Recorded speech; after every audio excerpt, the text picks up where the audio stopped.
Hello everyone, আসসালামু আলাইকুম। Welcome back to my channel. আজকের এপিসোডে আমি আপনাদের সাথে শেয়ার করব 5 পাউন্ডের একটা অরেঞ্জ কেক রেসিপি। আজকের ভিডিওতে থাকছে কেকের বেস, কেক ডেকোরেশন আর থাকছে অনেকগুলা টিপস। তাই ভিডিওটি স্কিপ না করে সম্পূর্ণ দেখতে থাকুন।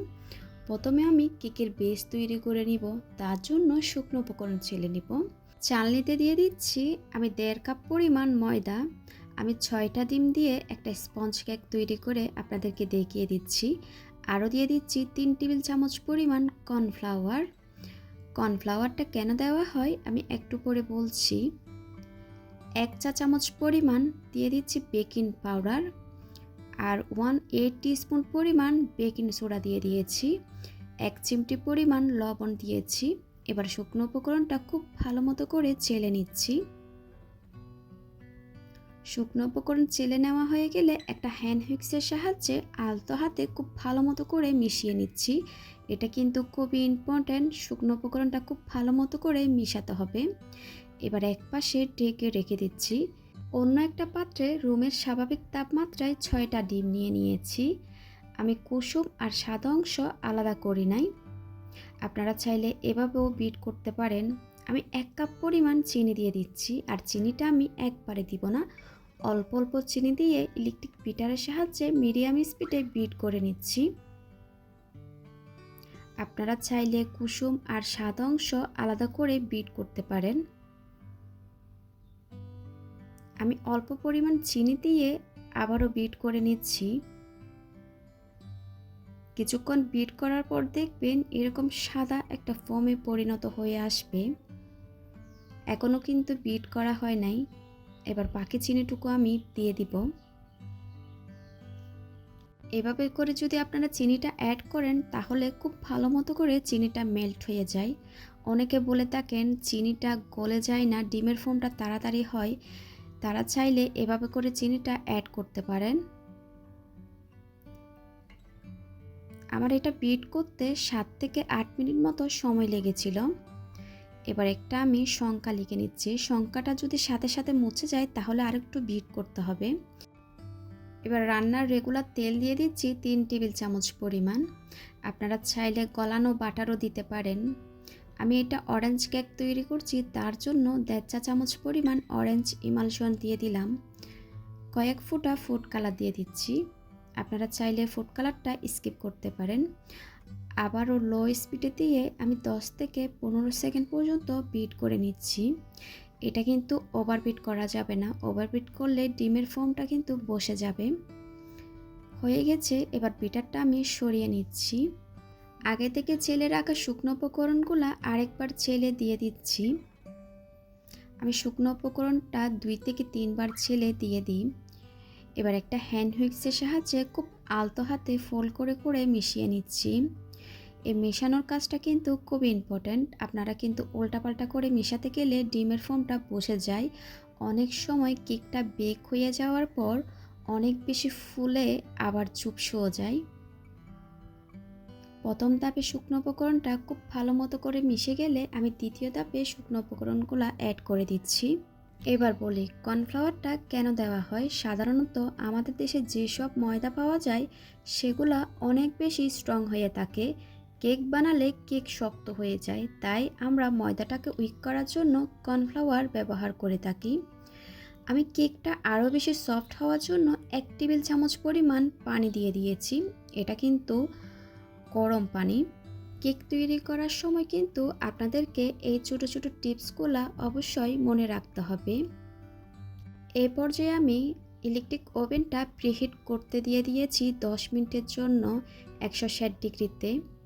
এবার একটি স্প্যাচুলার সাহায্যে আর একটু মিশিয়ে নিয়ে আমি একটা 12 ইঞ্চি মোল্ডে সম্পূর্ণ ব্যাটারটা ঢেলে নিয়েছি। এবার টেপ করে আমি ওভেনে দিয়ে দিব। কেকটা হয়ে যাওয়ার পর ওভেন থেকে আমি বের করে নিয়েছি। এভাবে করে আমি আরেকটা কেক বেস তৈরি করে নিয়েছি। অফ ক্যামেরায় কেকটা আমি স্লাইস করে নিয়েছি। এখানে আমি বোর্ড নিয়েছি 16 ইঞ্চি। কেকটা 5 পাউন্ডের কেক। এটা কিন্তু ডেকোরেশন করার পর 6 পাউন্ড হয়ে গেছিল। আর বোর্ডে সামান্য পরিমাণ ক্রিম দিয়ে কেকের লেয়ারগুলো বসিয়ে দিয়েছি। এবার দিয়ে দিচ্ছি সুগার সিরাপ। 3/4 কাপ দুধ নিয়েছি। 3/4 কাপ দুধের সাথে 1/3 কাপ চিনি মিশিয়ে আমি সুগার সিরাপটা তৈরি করে নিয়েছি। স্পঞ্জ কেকে কিন্তু অবশ্যই সুগার সিরাপটা ব্যবহার করতে হয়। এবার দিয়ে দিচ্ছি পেস্ট্রি ক্রিম। এটা দেওয়ার কারণে কিন্তু কেকটা অনেক বেশি টেস্টি হয়ে থাকে। আপনারা যদি এটা রেসিপি দেখতে চান তাহলে কমেন্ট সেকশনে গিয়ে কমেন্ট করতে পারেন। আমি অবশ্যই রেসিপিটা দেওয়ার চেষ্টা করব। প্যালেট নাইফের সাহায্যে চারপাশে একটু ছড়িয়ে দিচ্ছি। আর আপনারা যারা নতুন আমার চ্যানেলে এসেছেন প্লিজ সাবস্ক্রাইব করার জন্য অনুরোধ রইল। সাথে থাকা বেল আইকনটি ক্লিক করবেন, এতে করে আমি কোনো রেসিপি আপলোড করলে আপনারা সাথে সাথে নোটিফিকেশন পেয়ে সবার আগে দেখতে পারেন। পেস্ট্রি ক্রিমটা চারিপাশে দিয়ে দেওয়ার পর এবার প্রয়োজন মতো ক্রিম দিয়ে নিচ্ছি। আমি কিন্তু অতিরিক্ত ক্রিম দিব না, কাস্টমারে যেভাবে বলেছিল আমি ওইভাবে করে দেওয়ার চেষ্টা করছি।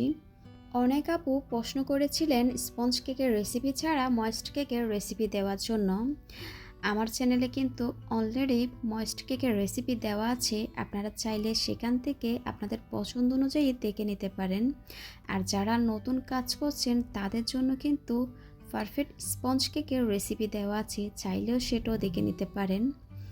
ক্রিমটা ভালোভাবে দিয়ে দেওয়ার পর এবার আমি দ্বিতীয় লেয়ারে কেকের স্লাইস বসিয়ে দিচ্ছি।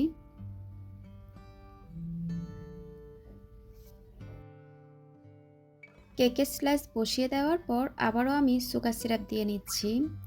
প্রতিটা কেকের লেয়ারে কিন্তু অবশ্যই সুগার সিরাপটা ব্রাশ করতে হয়।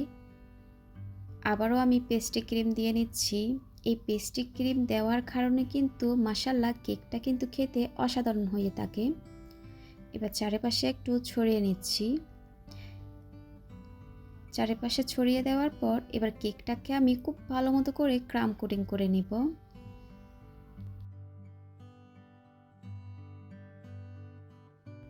কেকটাকে আমি খুব ভালো মতো করে ক্রাম কোটিং করে নিয়েছি। আমি কিন্তু সব সময় ক্রাম কোটিং করার পর ফ্রিজে রেখে দিই। আজকের কেকটা কিন্তু ফ্রিজে রাখি নাই, আমি এভাবে ডেকোরেশন করে নিচ্ছি। আমি কিছুটা ক্রিমে এক ইয়েলো ফুড কালার মিশিয়ে আমি এই কালারটা করে নিয়েছি। আর এবার একটা টুটি নজল দিয়ে আমি এভাবে ফুল করে নিচ্ছি। এটা করা কিন্তু খুবই সহজ, সিম্পল একটা ডিজাইন। আসলে আপনাদেরকে বলে বোঝানো যাবে না কিভাবে করা হচ্ছে, আপনারা একটু দেখে বুঝে নেন। আর এই কেকের উপর বসানোর জন্য আমি আগে থেকে কিছু টপার তৈরি করে নিয়েছি। আসলে এগুলা অনেক বেশি সময় দরকার, তার জন্য কিন্তু আমি অফ ক্যামেরায় করে রেখেছিলাম। আপনারা যদি সেগুলোর রেসিপি দেখতে চান আমার চ্যানেলে কিন্তু অলরেডি দেওয়া আছে, আপনারা চাইলে সেখান থেকে দেখে নিতে পারেন বা ডেসক্রিপশন বক্সে লিঙ্ক দিয়ে দিব, সেখান থেকেও দেখে নিতে পারেন। এবার আমি একে একে টপারগুলো বসিয়ে দিচ্ছি। ডিজাইনটা আপনারা আপনাদের পছন্দ অনুযায়ী করে নিতে পারেন। আমাকে কাস্টমারে যেভাবে বলেছিল আমি ওইভাবে করে দেওয়ার চেষ্টা করেছি। এই তো দেখলেন তো কত সহজে একটা কেক তৈরি হয়ে গেছে। মাশাআল্লাহ সামনাসামনি কেকটা দেখতে কিন্তু অসাধারণ লাগছে। আশা করি আজকের রেসিপিটা আপনাদের ভালো লেগেছে, আপনাদের কিছুটা হলেও কাজে আসবে। আজকের মতো বিদায় নিচ্ছি, সবাই খুব ভালো থাকবেন, সবাই সবার জন্য দোয়া করবেন। আল্লাহ হাফেজ।